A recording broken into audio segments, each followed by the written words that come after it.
Аптыраған үйрек арты менен һыуға сумган деп все-таки баягы суслик Фәнисті сақырып қайтып келем. Кәзәм өліп бара бит. Ярағы шуртты үстінен теге қара кәзә өлһә. Аппақ кәзә бірден бір дебеті матур. Қалай тахың енді? Бабайым, конечно, қаршы үйіні. Ол сусликті сақырыуға. Ол үйде болмағанда иптеп кіна сақырып қайтып келем. Файда тыйыр әлі, ол тоже баяғы. Бывший витфраш бит, оқыған кеше. Шунан нисек үміт бармы?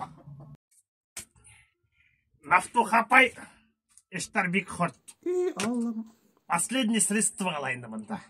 Ниндей? Бар хин тилгіне үйден зор қайсалып сықта. Бака мен болышқансы, мында лешет еткансы, хин Майсар апайға барып, бір ярты алып келетір. Яме? Ярай, конечно, хәзер. Аллам, қамаланғанды болары. Күш атақ. Исенбайдың башлығы.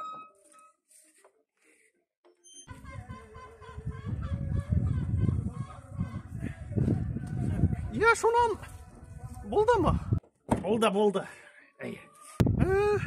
Бұнаның только пробкаға yok, пробкаға. Ой, Мәфтух апай, ничего страшного.